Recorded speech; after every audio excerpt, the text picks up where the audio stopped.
Fala galera, salve, salve! Estamos aqui para começar mais um Sportcast, o meu, o seu, o nosso podcast para falar sobre saúde e performance.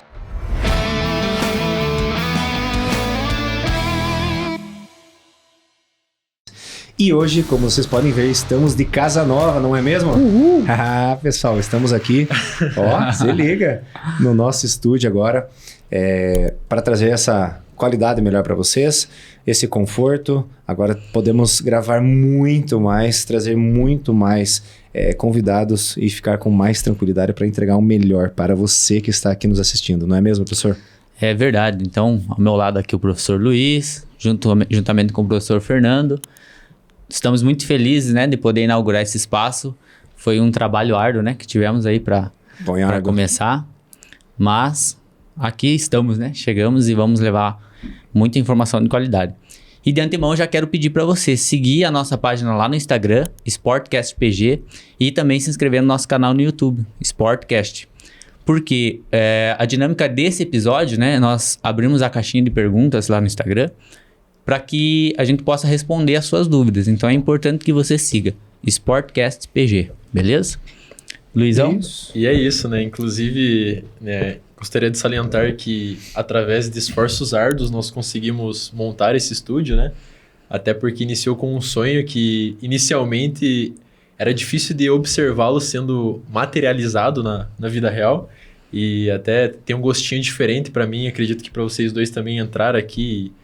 E graças ao suporte aí da página 1 Digital, né, do Tico e equipe, que a galera tem proporcionado para nós um alto nível de sofisticação e profissionalismo e que tem feito com que nós consigamos galgar níveis mais elevados. Com certeza. Muito obrigado a todos que nos apoiaram, né, nessa etapa.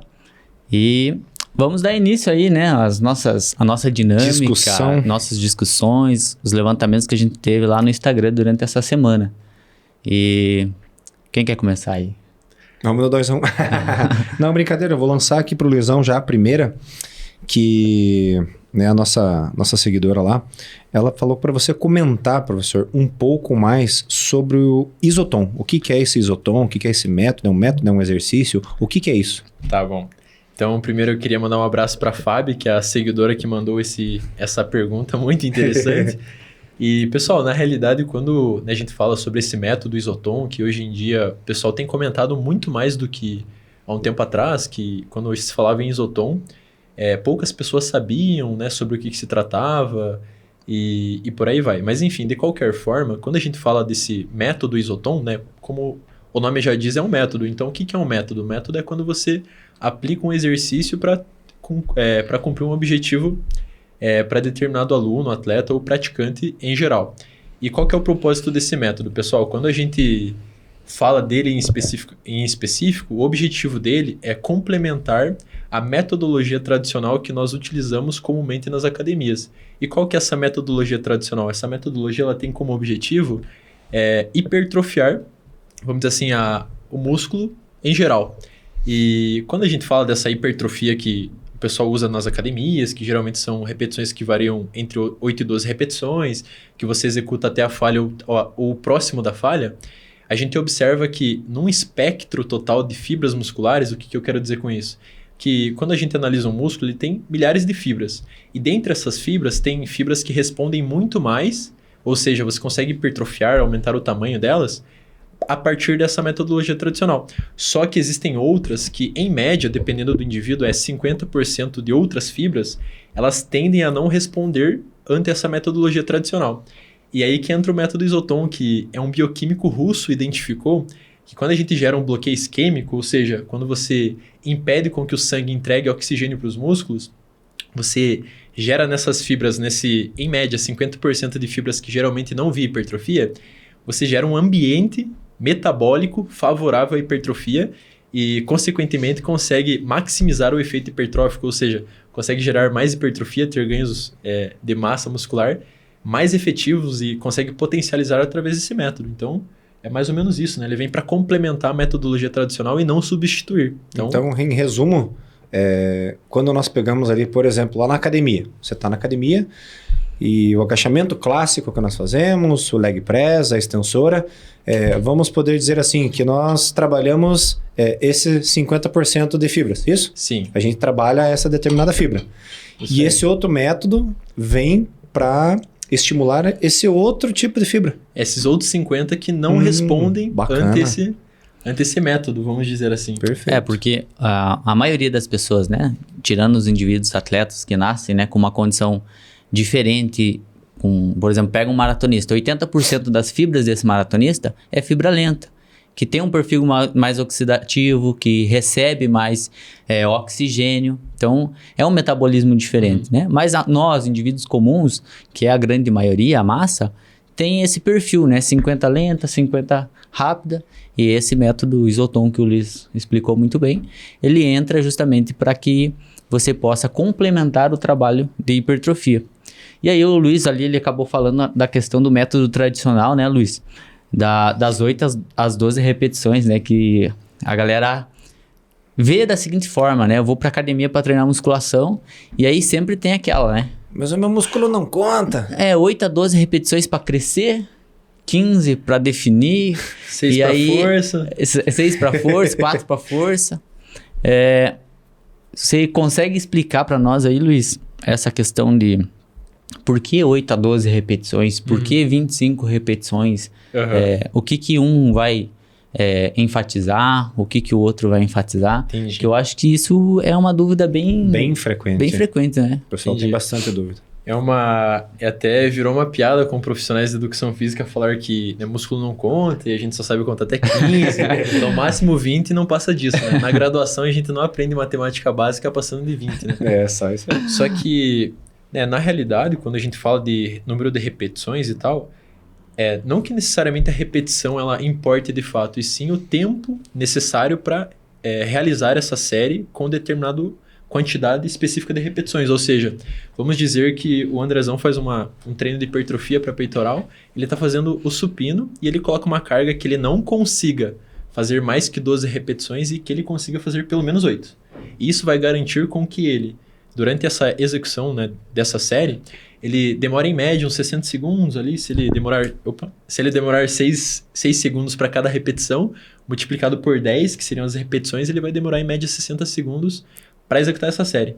Mesmo que o músculo não conte, ainda assim esse tempo que ele demora para executar a série é o tempo necessário que se tem na literatura, na ciência, que você precisa executar uma série para criar dentro do músculo aquele ambiente metabólico favorável à hipertrofia. E o que seria esse ambiente metabólico? É justamente fazer com que o teu organismo ele tenha aquela sensação de acidez, que você consiga estimular, né, aquelas micro-rupturas, que é justamente aquilo que vai dar início a uma adaptação que vai gerar o reparo e vai fazer com que você ganhe músculo. Então, essas repetições elas são válidas, e não só válidas, como elas nos dão um norte para que nós consigamos elaborar um treino de forma racional e potencialize a hipertrofia consequentemente. Então, as repetições elas são muito interessantes, e essas variações de repetições elas têm fundamentação, né? A gente sabe que para treinar força máxima, que é o que a gente treina, é de 2 a 5 repetições com o máximo de carga. E a repetição ela é condicionada pela carga. Então você coloca a carga e não é tipo, vou fazer 10 repetições e paro na 10ª porque o professor falou que é 10. Não, você faz a 10ª porque você não conseguiria fazer a 11ª. Perfeito. É mais ou menos isso. Perfeito. Então essa questão o número está mais condicionado como se fosse um balizador. É isso aí. Para nós trabalharmos pelo tempo. Isso, seria mais ou menos isso, que o pessoal chama acredito que tempo sob tensão, né, e tal. Sim. Mas de qualquer Mas digamos forma... assim, a repetição em si, um exemplo, treino de hipertrofia clássico entre 8 e 12, então é justamente esse 8 e 12, como você mesmo falou, é só para nós termos um norte, balizarmos e termos um controle sobre a quantidade de peso que nós estamos utilizando para balizar durante esses movimentos. Eu colocaria assim que é o tempo do desenrolar da via metabólica que está sendo utilizada, né? Então, 8 a 12 repetições, como o Luiz colocou. De 40 segundos a 1 minuto, 1 minuto e meio, é o tempo do desenrolar da glicólise anaeróbica, que é o tempo que vai gerar todas essas alterações metabólicas que vão sinalizar para o processo de hipertrofia, né? Então, um treino de força máxima vai utilizar ali o sistema de creatina fosfato, que leva em torno de 3 a 10 segundos. Então, 4 repetições é o que vai encaixar dentro disso. E aí, ajustar a carga de acordo com o tempo que vai... da via metabólica que você quer trabalhar, né? Então, se eu quero trabalhar mais para resistência, por que é uma carga uma carga inferior com um número maior de repetições, porque vai desenrolar a via aeróbia, né, para sinalizar mais mitocôndrias, além de outros métodos que a gente tem. E aí, esse é o método tradicional da hipertrofia, né? 8 a 12 repetições, 40 segundos a 1 minuto, 1 minuto e meio ali, o tempo da série. E aí, não falamos do método Isotom, né, Luiz? Você acabou explicando, mas não falou como que funciona a questão metodológica desse... Como é que eu posso trabalhar? Então, eu vou trabalhar... A gente até falou, né, no primeiro episódio, a gente abordou esse tema, mas vamos trazer de novo, já que foi levantado. Explica como que a gente pode fazer, então. Tá bom. Com qual tipo de exercício, o tempo de execução, o tempo de pausa, quantas séries eu posso fazer. Tá bom. Então, a metodologia por trás do Isotom, ela consiste primeiramente em selecionar um exercício, né, que seria o meio. E esse exercício, ele deve ser quase que, né, majoritariamente um exercício multiarticular. O que é multiarticular? É quando você trabalha mais de uma articulação. Então, agachamento livre, supino, remada, puxada. Por quê? Porque, segundo o bioquímico que criou esse método, que é o Viktor Nikolaevich Seluyanov, ele identificou que quando você seleciona um exercício composto e faz o método Isotom, você força, vamos dizer assim, entre aspas, que o teu organismo libere mais hormônios do que comparado a fazer esse método no exercício monoarticular. Então, você seleciona um exercício, vamos dizer que o Fernando está fazendo um agachamento livre. Ele vai executar um movimento ultra lento, descer devagar, subir devagar, sem subir tudo para gerar o bloqueio isquêmico, porque mesmo que o músculo esteja trabalhando, né, esteja de forma isotônica trabalhando, né, ele não está estático, ainda assim, quando o músculo contrai, ele gera um fenômeno que é chamado de... na verdade, o músculo tem uma função que é chamada de bomba muscular, né? Então, o músculo que facilita o retorno venoso. Só que quando ele contrai, ele espreme os vasos sanguíneos e não deixa com que o sangue passe, não entrega oxigênio para os músculos e força uma acidez, ou seja, diminui o pH do músculo, aumenta aquela sensação de ardência, que é o aumento da acidez, e promove dentro do músculo o ambiente ideal. E isso é feito justamente em exercícios compostos, executados de forma, vamos dizer assim, lenta, e tentando não gerar esse bloqueio, tentando gerar esse bloqueio isquêmico e tentando não relaxar o músculo, né? Esse é o propósito do método. Ele geralmente é executado em super séries, né? Essas super séries, elas são compostas de pequenas séries que tem em média no mínimo 30 segundos, no máximo 50 segundos, e de no mínimo 3 séries dessa para no máximo 6. Então, essas séries que variam de 3 a 6, elas compõem uma super série, e um treino de Isotom, ele é composto de no mínimo uma super série para no máximo, a depender do nível de treinado do indivíduo, né? Então, isso depende do indivíduo. No entanto, a gente sempre consegue mesclar, né, identificar qual que é a dose ótima de treino através justamente do histórico que ele vem apresentando, do perfil que ele tem, da compleição física, e por aí vai. Então, acredito que seria mais ou menos isso, né? A metodologia por trás e como você planejaria, vamos dizer assim, uma sessão de treino de Isotom, né? Então... Legal. Então, o volume que eu uso é condicionado à condição do atleta. É o desempenho do atleta. É isso. Legal isso aí. E você, Andrezão, agora respondendo a pergunta de mais um seguidor nosso. O atleta, quando ele está voltando de lesão, o que é mais importante no primeiro momento?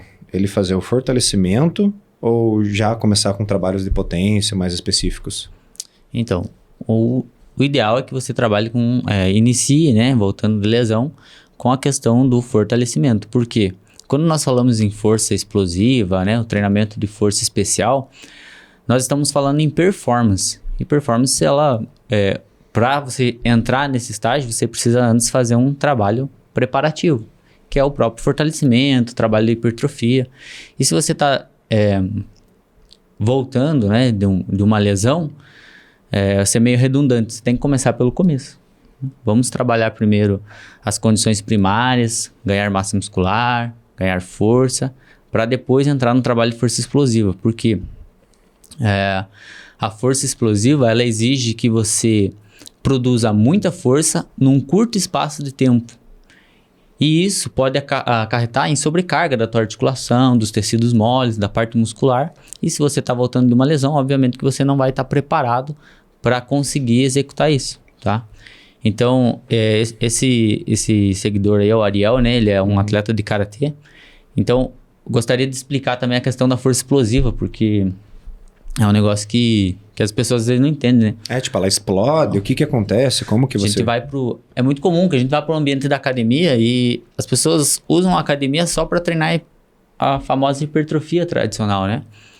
E quando a gente fala de esporte, que a gente quer melhorar alguma condição, o trabalho de hipertrofia ele vai ser sempre importante, mas a gente precisa entender a característica do esporte, quais são as manifestações de força daquele esporte, porque a força ela se manifesta de diferentes formas.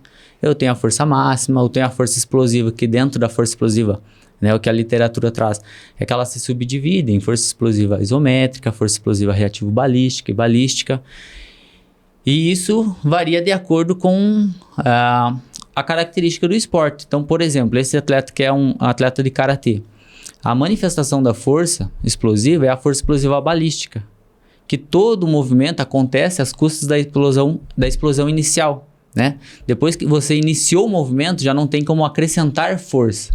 O movimento ele vai acontecer por aquela força inicial, inércia, né? pela inércia, exatamente. Né? Como o Cassidori, né? O professor Cassidori coloca como exemplo, né? É como se fosse uma bala, né? Um projétil. Você dá o tiro e não consegue mais mudar a trajetória daquela bala, né? Toda a força já foi colocada na explosão inicial. E aí ela só vai perder força porque ela vai ter a resistência atrapalhando. Então vamos dizer lá, um trabalho de LPO que o Voina faz lá. Força explosiva isométrica. Por quê? Porque a massa a ser superada é uma massa alta. No entanto, você também precisa produzir a força de uma maneira rápida, né? Porque você precisa tirar a barra do chão, jogar ela para cima e fazer a captura. Então, é uma força explosiva, no entanto, a massa é relevante nesse contexto. Agora, se for pegar um atleta de tênis, por exemplo, o movimento de um forehand, um backhand, é um movimento onde a massa é pífio, né?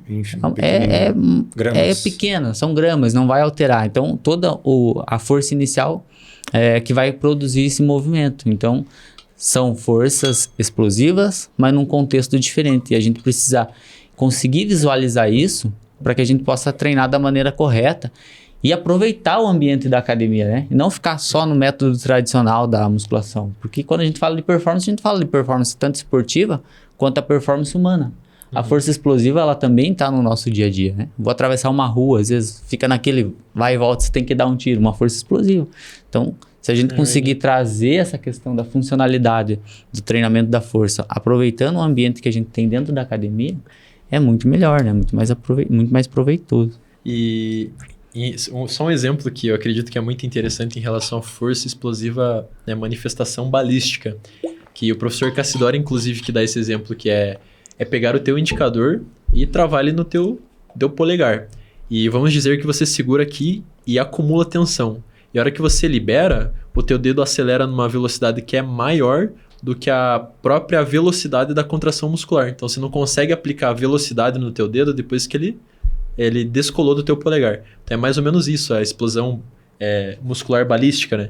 Então, o que importa é a contração muscular inicial, porque depois o teu braço, tua perna, teu dedo, ele acelera numa velocidade que é maior, que é mais veloz do que a velocidade da própria contração muscular. Então, é mais ou menos isso, então, né? O que importa, nesse caso, é esse pré-estiramento inicial. Depois, exemplificando aqui para o pessoal, né? Por exemplo, que nem você comentou do golpe do tênis. O que importa é só esse pré-estiramento e esse momento inicial. Daqui para frente é só a inércia fazendo a força dela. Nem sempre vai ser seguido de um pré-estiramento, né? Às vezes não acontece. Por exemplo, no movimento do karatê, você ganha tempo quando você não mostra para o adversário que você está saindo. Então, por exemplo, se eu fizer um pré-estiramento e puxar o meu braço para trás para depois acelerar para frente, o adversário já viu que eu vou sair. Então, eu posso sair daqui direto. Aí é a importância então, eu não você... tenho um pré-estiramento. Entende? Isso, então, às vezes, no caso do tênis, mas no caso do karatê já não é nesse caso. Exato. É mais essa por isso parte... que a gente precisa sempre avaliar o contexto geral do esporte. Exatamente, fazer esse contexto completo. Porque o atleta, ele tem que estar... né? O treino tem que ser específico. Por exemplo, o atleta de karatê, ou de tênis, né? Questão de força máxima, por exemplo, não vai influenciar em nada um tenista fazer um supino com 200 quilos. Show de certo? bola. Então, tem que ter essa segmentação, né? Essa particularidade de cada atividade específica. Consegue explicar aí melhor essa tua visão da força máxima? Porque só para não ficar vago pra galera. Então, tipo, por que talvez não é tão interessante treinar força máxima para um tenista, por exemplo? Porque, veja bem, a força máxima para o tenista não vai ter influência nenhuma no golpe dele, como o próprio André já falou. É diferente de um levantador de peso profissional, né? Um powerlifter, que vai precisar, quanto maior a massa, quanto mais músculo ele tiver, mais pontos cruzados ele vai ser maior a sua força para empurrar 200 quilos na barra. Então, para ele é extremamente importante. Já para um tenista e para um karateca, como você já disse, não tem tanta influência. E sim as manifestações, né? O treino específico para quê? Para ele conseguir gerar mais tensão no menor tempo possível. Perfeito. Então, isso para ele é mais importante. Por exemplo, pessoal, né? O próprio José tem esse exemplo. Quando você vai treinar o karatê, você vai treinar os golpes ou o boxe. Por que não devemos treinar, por exemplo, com um halter de 10 quilos, né? Para fazer o golpe, né? Um soco ali, por exemplo. Por quê? Porque vai descaracterizar o regime de trabalho, né, do próprio esporte ali. Por exemplo, o boxe, o que é? É só a luva de boxe, é muito leve. Mesma coisa o karatê, é só o braço, a raquete, é só o implemento da raquete, são algumas gramas. Então, se você coloca um implemento mais pesado e descaracteriza, você vai estar perdendo a eficiência, você vai remar, né, contrário ao que você deveria estar fazendo. Certo? Perfeito. E, Fernandão, aproveitando que você acabou de esmiuçar aí para nós em relação a essa questão que é muito interessante relacionada ao treinamento esportivo, né? Uhum. Eu gostaria de salientar uma questão de uma seguidora nossa, que é a Carol, que ela perguntou em relação a treino de hipertrofia, né? O que é mais importante, amplitude ou carga? Na lata, sim? Sim. Na lata. Então, pessoal, o que é mais importante é a amplitude. Por quê? Porque quando você faz um movimento mais amplo, você consegue alongar mais esse músculo, você consegue aumentar essa tensão muscular, você trabalhando com altos níveis de flexibilidade. Por exemplo, num agachamento, se você não é um atleta que você tem que trabalhar em uma determinada área de movimento, né, que é a área acentuada de movimento. Por exemplo, atletas de vôlei fazem meio agachamento. Por quê? Porque eles não vão fazer um agachamento profundo para saltar ali para fazer o bloqueio. Então você trabalha aquela área acentuada. Já para processos de hipertrofia, que é o que todo mundo busca, quando você trabalha com uma grande amplitude, para você ter essa grande amplitude, você tem que ter um certo nível de perícia. Por quê? A técnica, ela está diretamente relacionada, né? A amplitude, perdão, está diretamente relacionada com a técnica. E Perfeito. A técnica, ela precede a carga. Você não vai conseguir, você pode até conseguir fazer um bom movimento, aliás, você não vai conseguir fazer um bom movimento se você não tiver a técnica adequada. E se você, por exemplo, coloca 100 quilos na barra num agachamento, você pode 100% chegar, botar o bumbum lá no chão e voltar. Mas às custas do quê? De retroversão, anteversão. Você vai fazer um monte de coisa lá que não está envolvendo o movimento em específico. Uhum. Porque quando você tem que trabalhar, né, quando a gente fala de hipertrofia, esse processo de amplitude, essa tensão mecânica, essa amplitude máxima, você vai conseguir ter uma maior tensão mecânica. Então, o estresse mecânico ele vai ser muito maior. Você trabalhando ele ainda mais com esse tempo sob tensão que o professor comentou ali, você vai conseguir dar um maior dano, você vai conseguir potencializar o seu treino, por exemplo, melhorando a sua técnica, melhorando a sua amplitude. Então, sempre quando você trabalha focando em melhorar a amplitude do movimento, né, tem muitos estudos aí que corroboram isso daí, você vai ter maiores resultados. Por quê? Porque você vai estar trabalhando uma área muito maior, né? Origem e inserção do movimento.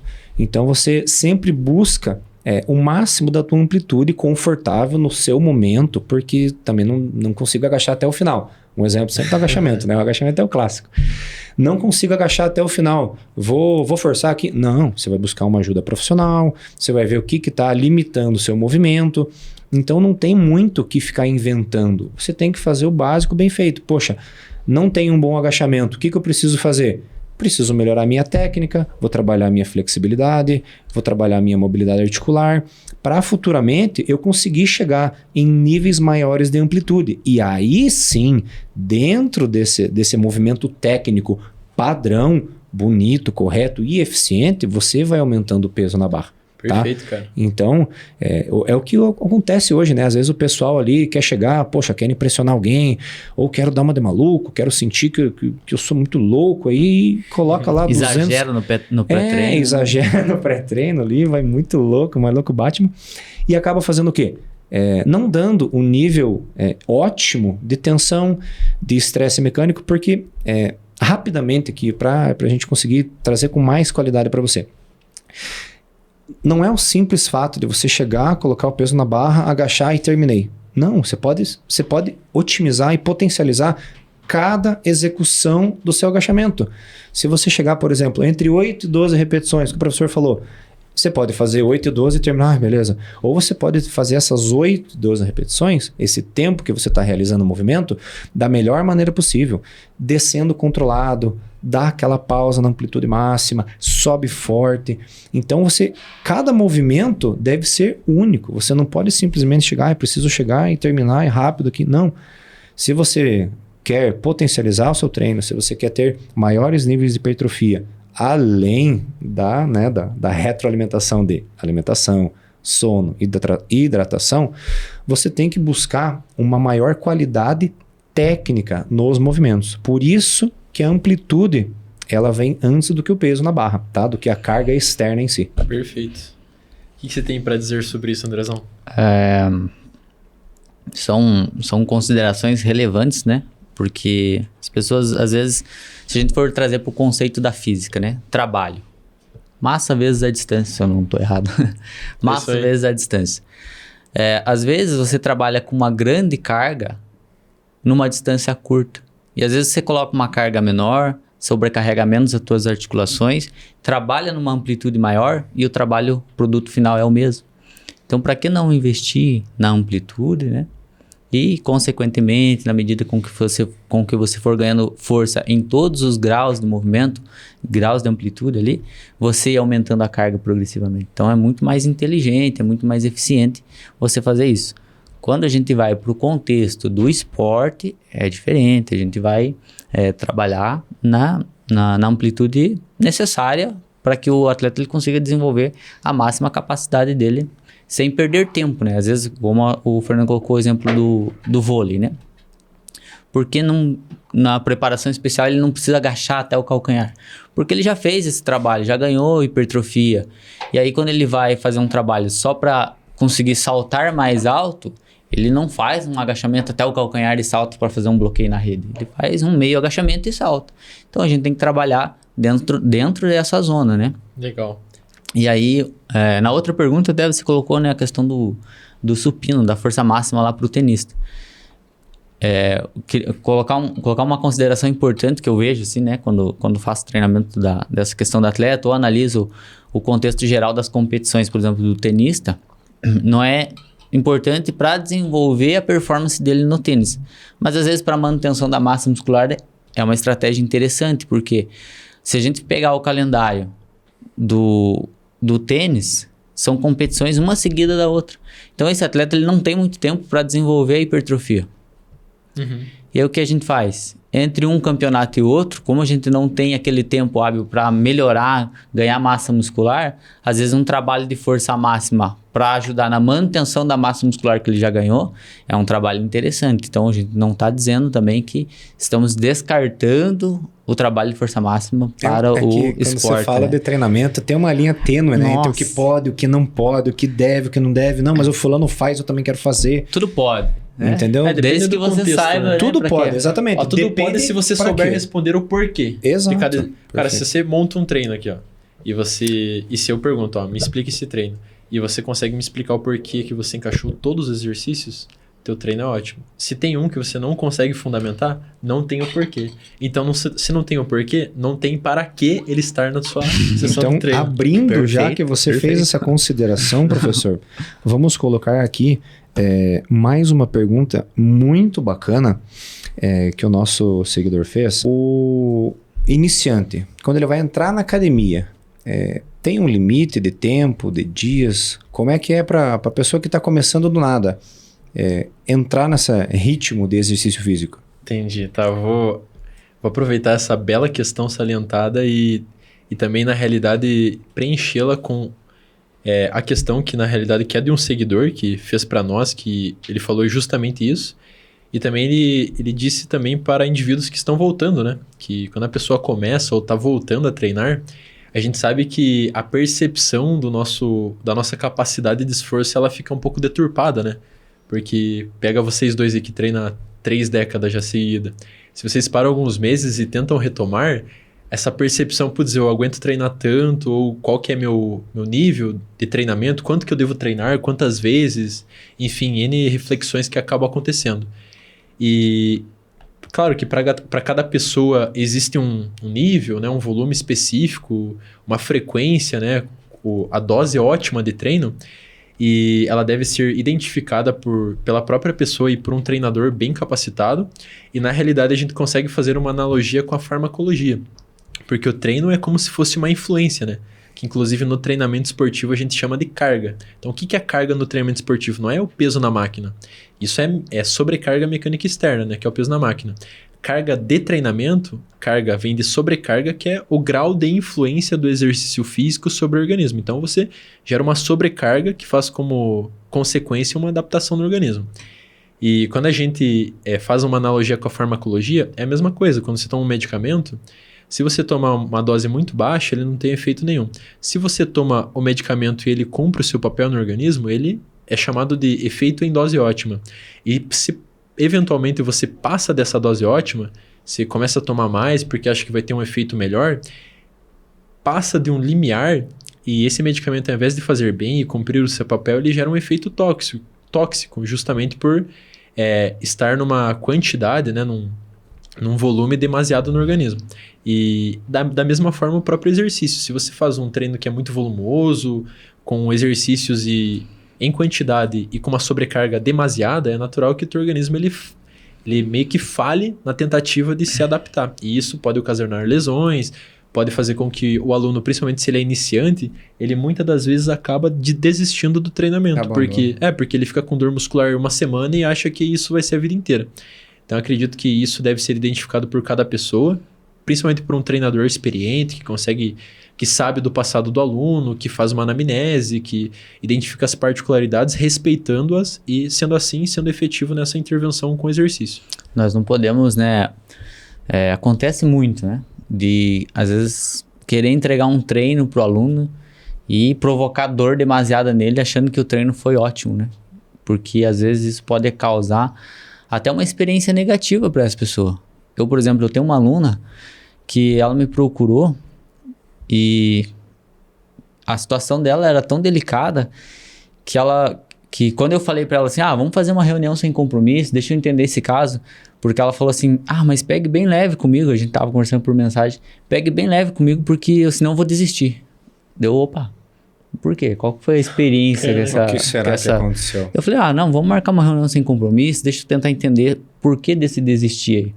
E aí ela falou, a gente foi conversar, ela falou, não, porque eu já tive várias experiências quando eu comecei a treinar, que primeiro que eu tinha vergonha, eu chegava na academia e eu ia embora, porque eu não sabia mexer nas máquinas, não sei o quê. Então ela já teve aquela experiência negativa.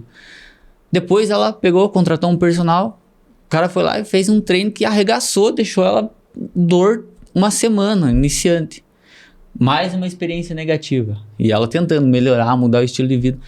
Ninguém olhou pra isso, né? Ninguém quis cuidar, né? Calma, vamos lá, vamos resolver o teu problema. Qual que é o teu problema? Inicialmente o problema dela não é melhorar a questão da hipertrofia, não é melhorar a questão, né, das capacidades físicas dela. No primeiro momento a gente tem que trabalhar essa questão de trazer uma experiência positiva para ela. E aí a gente começou com um trabalho nesse sentido, nesse aspecto. E aos poucos nós estamos conseguindo levar, já estamos indo aí para os 3 meses e isso é muito legal. Então a gente não pode confundir, né? Eu tenho dor e o treino foi ótimo. Nem sempre é assim, pessoal. A gente precisa entender e respeitar os nossos limites e resolver o teu problema específico. né? Até essa dor muscular, que a sigla é DMIT, que quer dizer dor muscular de início tardio, tem até uma máxima que diz que presença dessa dor muscular de início tardio é indicador de bom treino, no entanto, a ausência dela não é sinal de mau treino. Então, se você treinou no outro dia, treinei, mas nem com dor muscular fiquei, isso não significa nada. Pelo contrário, muito provavelmente você deve ter estimulado a hipertrofia e vai ter um bom resultado. E isso não necessariamente está condicionado àquela sensação de dor muscular dias que sucedem a sessão do treino, né? Então, que hoje em dia também tem essa questão, né? Só pra gente fechar aqui, com o treino dos pessoal aí do fisiculturismo, eu acho que acabou se fechando muito a só isso, né? Como você falou naquela primeira pergunta nossa. Então não é só isso, não é, não, eu vou treinar, eu vou ficar desse tamanho, não vai ficar de tamanho nenhum. Tem que salientar isso aqui, porque o objetivo, nós aí que temos buscado qualidade de vida, muitos alunos buscam somente qualidade de vida e saúde, né? Não são atletas, não querem performar, né? Um ou outro que buscam uma especificidade mais aprofundada, mas é lembrar que o objetivo é você ir treinar e você gostar do que você está fazendo. Então o professor, o papel dele é colocar de uma maneira que fique gostoso para você, que você fale, cara, eu não posso faltar hoje, eu preciso do meu treino. E não que fique um negócio assim, que eu vou lá, o cara vai me arrebentar, vou ficar fudido, não sei lá quanto tempo. Então você tem que ir progredindo, que o objetivo, né, que todo mundo fala hoje, progressão de carga. Então tem que progredir as cargas de treinamento. Você começa com calma e vai adaptando. Então isso que é o mais importante para a pessoa que também está iniciando. Então é ter essa noção, né, mais por parte do profissional que está fazendo esse trabalho inicial. Perfeito. É isso. Não adianta nada, né? Trabalhar a parte física e você ficar doente da tua cabeça. Então, precisamos levar de uma maneira equilibrada para que o exercício promova mais benefícios do que malefícios para a tua vida. E eu acho que é isso, né, pessoal? Fechamos por aqui. Aí. Quero pedir novamente para você seguir a nossa página lá no Instagram, @sportcastpg. Vamos deixar o QR Code aí, vamos jogar essa missão para a página 1 lá. Agradecer a página 1 Digital por fazer a captação da imagem. Muito obrigado aí, Tico e toda a galera, toda a equipe. Se inscreva no nosso canal no YouTube, Sportcast. E, pessoal, compartilhe com as pessoas que você gosta. Nós estamos nos dedicando muito para fazer esse material, esse conteúdo, para levar informação de qualidade para você, mudar a cultura da nossa sociedade, para que você possa viver melhor, viver mais feliz, aproveitar melhor os momentos da tua vida, porque o exercício físico ele tem esse poder, né? Nós trabalhamos como profissionais da área da educação física, trabalhamos com a promoção de saúde. E esse Sportcast faz parte disso, faz parte daquilo que a gente vive no nosso dia a dia. É isso. Professor Luiz, obrigado. Professor Fernando, mais uma vez. Tamo junto. E até a próxima. Valeu, galera. Um abraço. Abraço.